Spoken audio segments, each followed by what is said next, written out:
Last year, I broke a world record in QWOP. It was the spring, the day after I saw Phoebe Waller-Bridge's one-woman show Fleabag live with my friend Brandy at a theater in Soho. We were in the front row. I saw her conjure an entire world from a stool, which got me thinking about memory. So the only reason I know I saw Fleabag that day was because I looked it up on my calendar. The reason I looked that up in the first place was because I was looking through old footage because I wanted to clean up some files. Anyway, the world record. I broke the game.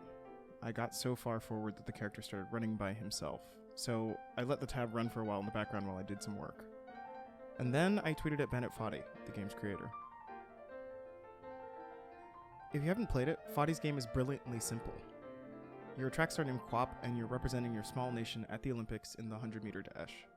To quote the game, "Ideally, you will run 100 meters, but our training program was underfunded. Remember, it's not about whether you win or lose." That sentiment, "it's not about whether you win or lose," is the first indication that what you're dealing with isn't exactly straightforward. To make QWOP run, you use the Q, W, O, and P keys on your keyboard, which control QWOP's thighs and calves. It isn't exactly intuitive. It's intentionally clumsy. If you haven't already, try it for yourself. And if you have, give it another shot. I'll wait. It's fine. No, seriously, I'll wait. I can't remember the first time I played QWOP.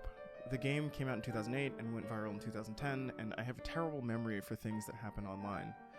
I remember that it was a meme at one point, and I definitely remember a lot of QWOP cosplayers. I do, however, remember the first time I beat it, which I think was back in 2015 when I was an editor at a small progressive magazine and had a little downtime one day. I was sitting at a comfy chair in their library. When I was finished, I remember feeling exhilarated that I'd finally done it. And also a little dumb because, wow, what a useless achievement. A full 7 years after the game came out, I managed to beat it, which felt amazing. I was 24 at the time and wasn't in the habit of doing anything for myself that wasn't at least a little self-destructive. It's funny, I looked at my calendar for that day, for October 5th, 2015, and there's nothing there. No events for the entire day. Although, later that week, I did participate in a Cosmo photo shoot, which ended up happening somewhere in Bushwick. But that is a story for another time. Anyway, QWOP. I'd finally finished. Now, I find it a little interesting that I didn't seem to record it at all outside of that one tweet, because I do remember exactly how I felt. That's rare for me, and perhaps it's rare for you too. The other things on my calendar that week were drinks with friends and job interviews, which I honestly now can't remember at all, aside from the Cosmo thing, because I had a huge crush on the photographer. I think it means that I post to remember because my memory is clumsy. Not because I can't remember the big things, but because it feels like I lose a lot of the small details as time goes on. The textures fade, you know? The next time I posted about QWOP was exactly a year later, October 5th, 2016, which was about a month before Donald Trump won the presidential election. That year, I'd moved on from the magazine job to a job at a TV show, where I was a culture correspondent. We officially launched 5 days later, uncertain but excited about the future, which of course changed too fast for us to predict. The show had to change a lot after Trump was elected. It was far more politics and news focused, and far less interested in the culture pages. I left a few months later, into a radically different world. QWOP launched 8 days after the 2008 election, the one that swept Barack Obama into the White House as America's first black president. It also kicked off the ongoing culture war, the effects of which we're still dealing with today. QWOP is a brown guy sprinter at the Olympic Games, which isn't a weird sight in itself, obviously. But the strange thing is he's all alone out there, as though his competition has left him in the dust or doesn't exist at all. It makes me wonder about his backstory. Who is he? I decided to email Foddy to find out for sure. Since QWOP, Foddy has worked on a number of games, most of which have been successful. But each of his later games retain the kind of awkward movement scheme that defined QWOP.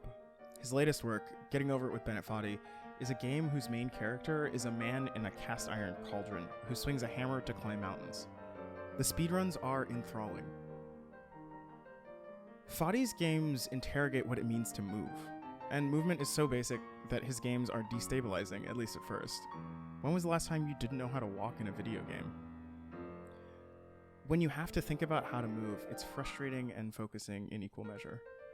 Would QWOP be a better game if it let you run more fluidly? I don't think so. Anyway, Foddy emailed me back. He writes that he made 90% of QWOP in only a few hours because he'd used some assets from Little Master Cricket, a game about the sport he'd made just beforehand. I realized I could maybe get my athletics game up quickly if I just untethered the cricket guy from the ground, and I swapped out his body parts for the sprinter, he said. He gave the model a Carl Lewis paint-over, and that's how the player became the butt of the joke. See, Carl Lewis is one of the fastest sprinters in history. In the mobile version, it's Usain Bolt. As Foddy said, the point is to wink at the player. Quote, "I've given you the fastest possible body, and it's through your own incompetence that he is flipping over and landing on his head."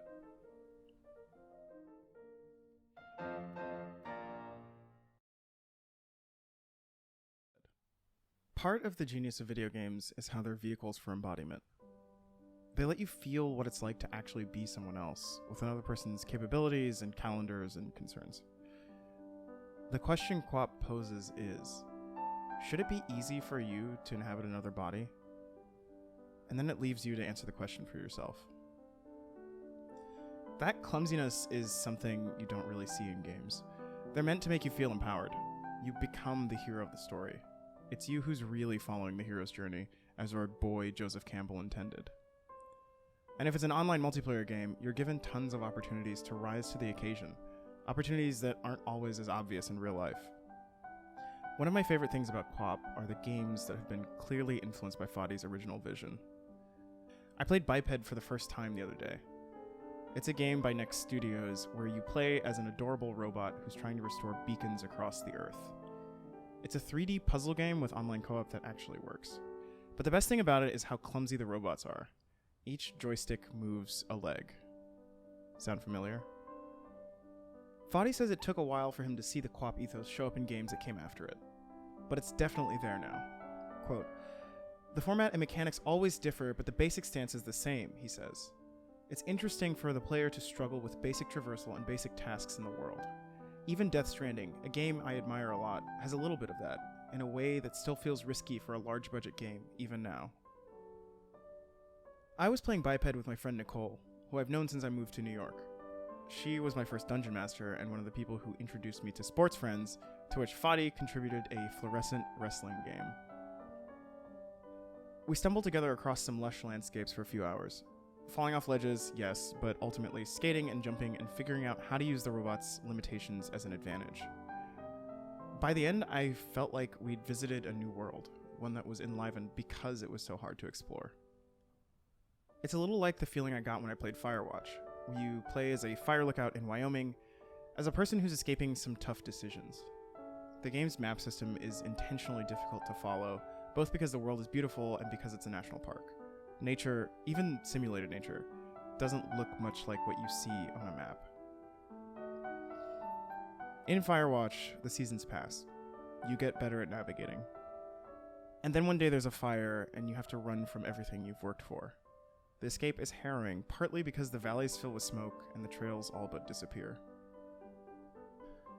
For me, QWOP has become a marker of the passage of time. Every time I beat it, I'm reminded of where I was the last time I finished the game. Usually at work, and usually in my downtime. I'm a different person every time, too, because of all the awkward things that have faded into my memories. I never told the photographer about my crush. I guess that's why I don't get tired of it. QWOP sprints toward a finish line he doesn't know anything about, the same way that we careen headlong into the future. Awkwardly. As I write this, Kamala Harris has just been chosen as Joe Biden's vice presidential candidate. It's a historic first in what promises to be another historic election. My friend Brandy is leaving New York for good, with her 2 dogs and her tons of books. I'm writing out a pandemic in a place I've only just gotten the keys for. Nicole makes games now. Things don't happen like we planned them to, and the future lurches to meet us in what you could describe as a pile of flailing limbs. Anyway, Let me tell you how to beat QWOP. It's pretty easy, actually, once you get the hang of it. Start by kicking out your back thigh with Q, so you're positioned with one knee down and one leg out in front of you. From there, tap W and P rapidly. Use Q to move your back leg forward when you need to, and then you've got it. The idea isn't to run so much as it is to slog through the course on one knee in a weird shuffle crawl, using your back thigh to keep you stable. This strategy isn't about speed. It's about getting where you're going. Real-life narratives are never so tidy as the ones we see in the stories we tell, because real life doesn't cut corners for convenience. A lot of the time, it's hard to feel like a hero because it's hard to figure out what it is to be heroic. It's quieter than you think. Clumsier, too. QWOP is a game that recognizes the messiness of intrapersonal action, and it feels more real for it. Besides, how much better would you do in the Olympics?